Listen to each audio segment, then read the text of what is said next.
What's up, fam? Hope you're doing fantastic out there. Today we are going to go ahead and take a look at a pair of budget bangers from Ruike. And yes, that is how you pronounce the name. That name is Ruike. So you guys have seen them on the channel before.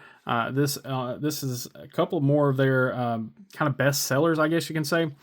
We're looking at the P801 and then the P878. I'll do my best to link these down below, just so you guys can see them. We'll go ahead and start with the first one here. This is the P801-J. So the J signifies the orange handle here on the show side. Steel frame lock, just a really cool knife. Price tag on these is right around 40 bucks. They are cryo treated, 14C, 57 to 59 HRC. Like I said, right around 40 bucks. I'm going to link, I know you can get the all steel version on Amazon, and I know there's a couple other versions you can get. I will link that down on down below, and then for the other ones, I'll just see if I can get them, you know, from another supplier or whatever, and just post those links down below. But I will have the Amazon link down there at least. That's where I know you can get the solid steel one for like I said, for right around 40 bucks. A few specs on this thing. You're looking at a 3.39 inch blade, 7.87 inches overall, and 3 ounces. So really nice weight ratio there. And that is thanks to, as you can see here, we do have just a non-lineared G10 show side, and then the steel frame lock. So nice and lightweight, very slim EDC. So really nice thin EDC knife here. Flipper or thumb studs, reverse flicks, fine. Don't have any issues with that. Action's pretty good. This knife is still breaking in. I've carried it a little bit, but I haven't used it a ton because ultimately this will be a giveaway knife. So I'm trying not to, put them through a ton of use. But, once it breaks in, it'll kind of get over that initial, so it doesn't want to drop down. You kind of have to give it a little bit of a kick, and then it just hands down there. So once those bearings break in a little bit, I could tune the pivot some as well just to get that. But both of these knives are the same way. And it's just, like I said, it's just because they haven't broken in yet. So really nice pops of blue color here all the way around the knife. Really cool job on this from Ruike. And, they've continued to impress me with their budget offerings. Like I said, I've made mention of it several times. I've had a Ruike knife in the collection for quite a while. It was honestly the first knife that, my wife and I picked up together. So we were at Mass General Store up near Asheville, and that was the first place I'd ever saw Ruike knives, and they had the Fang there. That was just really spoke to me. So before I get too in depth with this, I am filming this the weekend before Blade Show, so Blade Show is next weekend. So make sure you guys come check out Ruike. They will be at booth number 1552 in the big room. So all the way in the back corner. Make sure you guys go check them out. They will be there with Phoenix flashlights. So, just again, go check those guys out. They were nice enough to provide these for some content, and then to kind of sponsor them as giveaway knives. So huge shout out to those guys. But let's go ahead and jump into the close-ups here, and we will keep on keeping on. So as you can see here, we got some nice grippy G10 here on the show side. Beautiful blue anodized pivot collar there. Going down, it's just slab-sided with a little bit of chamfering. We do have T6 hardware. We have a lanyard pin, open construction, just standard standoffs in there. Flipping around to the back side, we do have a anodized blue pocket clip. And then we do have some pretty tall screws there. I would like to see those being flat screws, but, beggars can't be choosers. There is still plenty of room there to get some G material through, so I don't think there'd be too much of an issue. Single cutout on the steel frame lock. And of course, being a steel frame lock, we do not need a lock bar insert. Same blue pivot collar there. No jimping on the flipper. I would really like to see them put some jimping on that flipper. It would make it way better. I'm not going to lie, though. It's actually pretty good as it is. It's just a little slick. So the flipper placement is really great. It's just that flipper definitely needs some jimping on it. Centering is spot on. Have zero issues with that centering. Let's go ahead and check our lockup. So lockup is great. No issues there. We are right at or just under a 50% lockup. And then here we have a really nice drop point stonewash blade. just classic lines here. Have the the rake branding there, excuse me, and then all of the billboarding on this side. So I do wish, again, just kind of one of those nitpick things. I do wish they would kind of scale back the billboarding a little bit.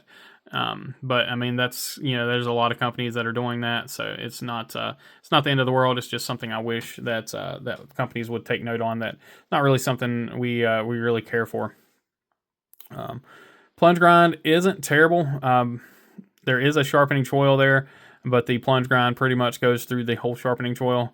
It could be worse, but it does actually terminate just before the edge, so you don't have a smile from the factory, but a couple of sharpenings into that, and you'll be getting a smile on the blade. Not the end of the world, but just need to point that out nonetheless. And then sharpening itself looks to be okay. It looks like we might have just a little bit of off grind there at the heel of the blade. Check that tip there. So got a little bit of schmutz there. Tip is a little bit off. It looks like it might be. Let's see if we can see that. I can't tell if the camera's picking it up or not. But if we look at that, how high the grind is here versus the other side. Looks like this side is a little lower on that grind.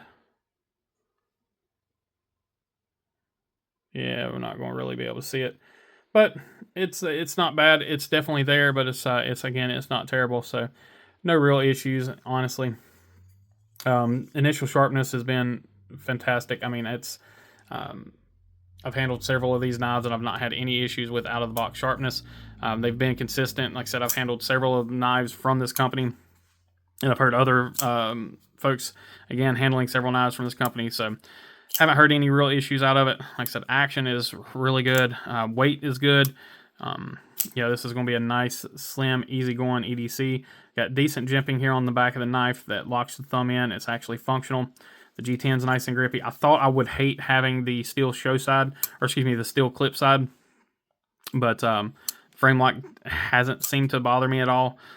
As far as having that be a little slick on that side, I just kind of grip onto the pocket clip. Doesn't really cause any issues.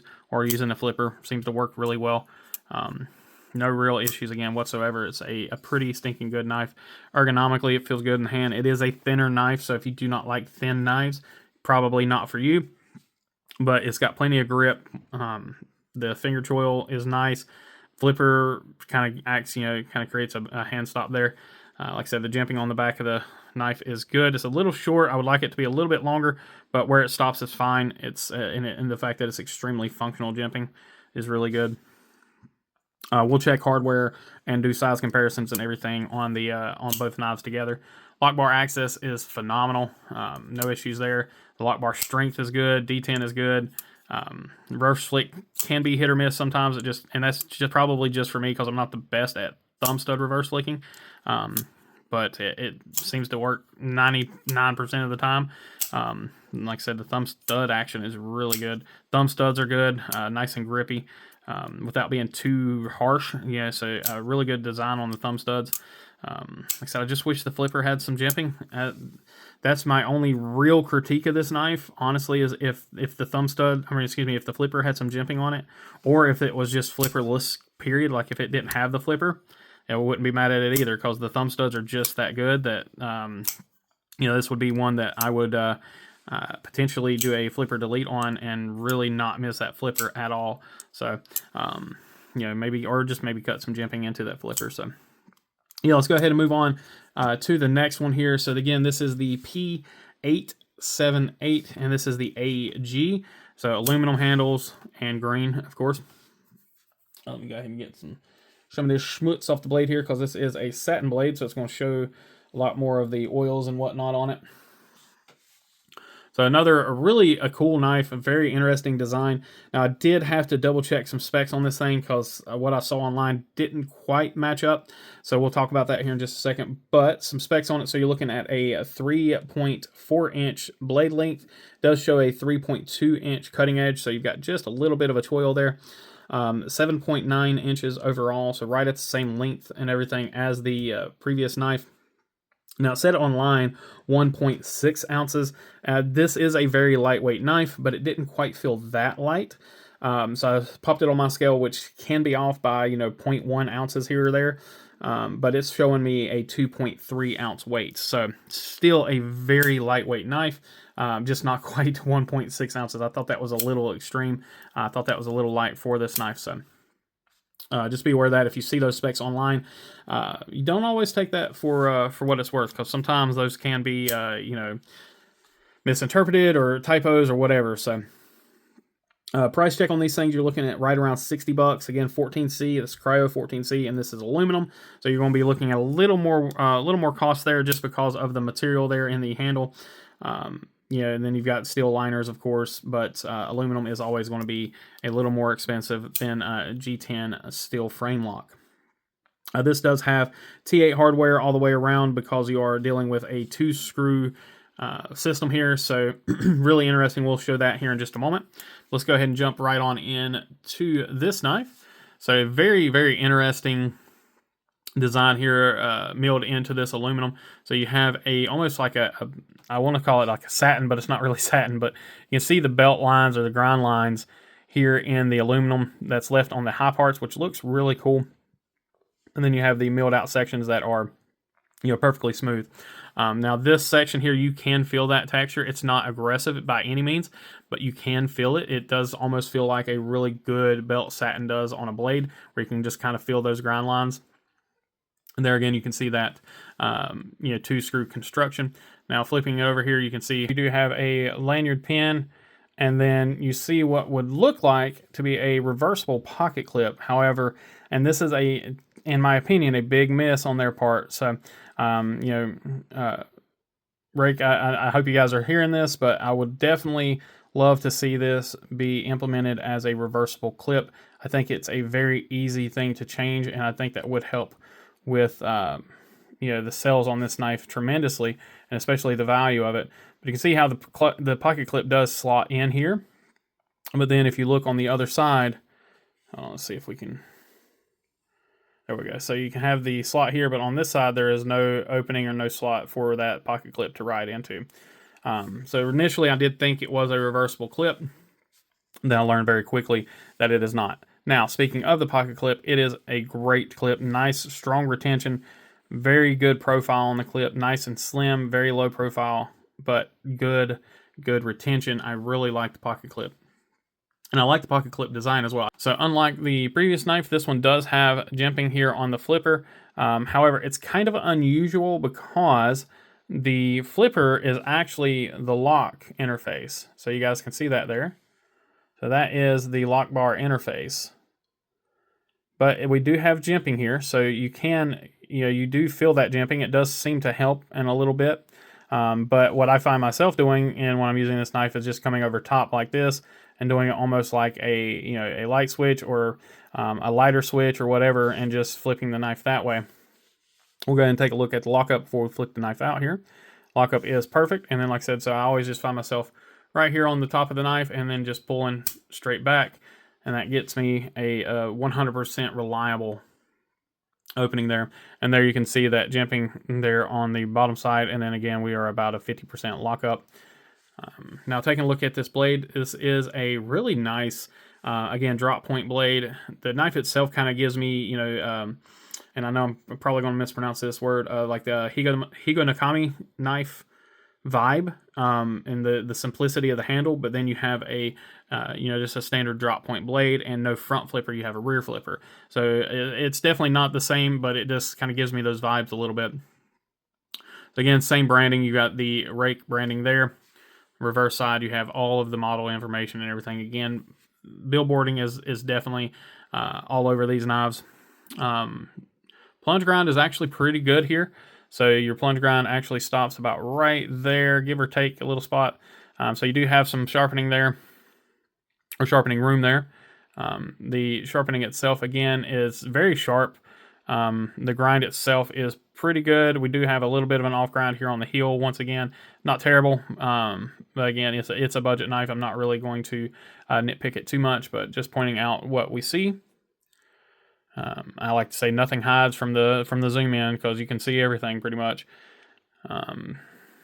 Tip grind is actually pretty decent on this one. We just have a little bit of a misgrind right here on the very tip, but nothing too terrible. Again, really nice kind of a machine satin here on the blade. No issues with that whatsoever. Again, very sharp right out of the box. So again, just an unusual looking knife. It's definitely not what I would typically be drawn to aesthetics wise. I think it's interesting, but it's not. It's not my typical aesthetic. Lock bar access looks horrible. It looks like you would have no lock bar access. However, it's actually pretty good. I don't have any issues with the lock bar access, and the lock bar itself is actually pretty light. So it's easy enough to move over, but if you have like, long thumbnails or anything like that, you're probably going to have an issue. Honestly, it's easy enough to remedy. If you just wanted to kind of mill down this side here just a little bit, they actually have it kind of cut out there to where you could easily do that and just give yourself a little more lock bar access if you so desire. I mean, it's really not necessary. Again, in my opinion, I really don't think it's needed, but some folks, mileage may vary for most folks. So as far as ergonomics, it is a square handle, so it's kind of hard to gauge. It's not the most comfortable thing in the world because, again, it is a squared off handle with a ton of milling on it, so there's not sharp lines or sharp edges, but there are edges everywhere. So it provides tons of grip, but it's again, it's not the most ergonomic knife in the world. I don't think it's intended to be. This is definitely more of a CEO style or gentleman style knife, where it's meant to be taken out if you need to open up an envelope or cut a steak or something. It could definitely be with this nice thin long blade. It'd definitely be a good little steak knife. A gentleman's folder, it certainly is. So yeah, let's go ahead and jump into the comparisons and everything on these knives. We'll bring both of them back in, do a quick hardware check. So we are looking at T8s on this one. Just the slightest bit of wiggle there. Again, slightest bit of wiggle. We do have a double-sided pivot. So again, just slice bit. Cannot check that one that's under the pocket clip. So we'll just have to assume it's going to be the same thing. Pretty much the same on this one. This screw here has absolutely no play at all. So very good job on that. T6s, so far so good. That one has just a slight bit of play. Same thing on that one. Same thing on that one. So yeah, so most of the screws have just a little bit of play, nothing crazy, nothing major. So let's go ahead and jump into our size comparisons. So hopefully I have my camera set up here a little bit better. The last video I did, which is the first time I was doing the size comparisons, my camera was more at an angle, which is how I usually do them. But I wasn't able to see the comparison, so I had to hold the knife up. So hopefully I'll be able to get them a little better compared here.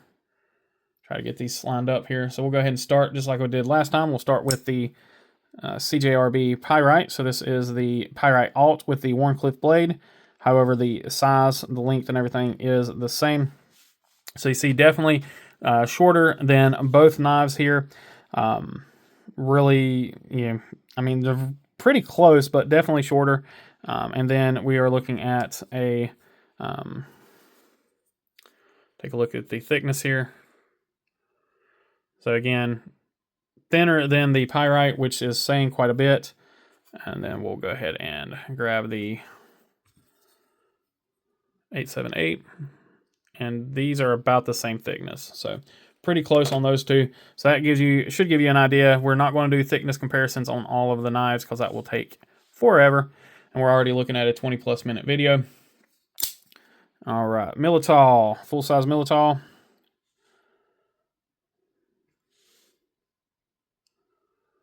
Believe those should be lined up pretty good there. So we are looking at about the same length in general. So pretty much the same size knife there. So if you like the Militol's length, you're going to like these two. Start with a shorter knife here. The Malibu. So kind of the same length, a little bit shorter on the Malibu side. And then the Bel Air, again, is going to be a little bit of a shorter knife. So just slightly shorter than both of these. There you guys can see that. And then last but not least, the PM2, which most people are familiar with. I don't have a PM3 or a Para 3, so you know, it's just not a knife I've ever. I don't want in my collection, so it's not one that I have. So maybe I'll have to get one. Maybe I'll get a lightweight or something like that just for doing size comparisons. But that's a lot of money just to compare a knife. So there you have it with the PM2. So they are just slightly, and I'm talking very slightly shorter than the PM2. All right, guys. Well, that is all I've got for you today. Again, just a pair of budget bangers. These will be in giveaways at some point, somewhere along the line in the channel. Or you never know, I might pop up in somebody else's live and give one of these away. You just never know. So as always, guys, I appreciate each and every one of y'all. You're the reason why I keep doing this stuff. It is contrary to what most people think. This is definitely not something that is easy to keep up with or easy to do. So again, I appreciate each and every one of y'all as always. Please remember to be kind, be humble, and be EDC. Y'all take care.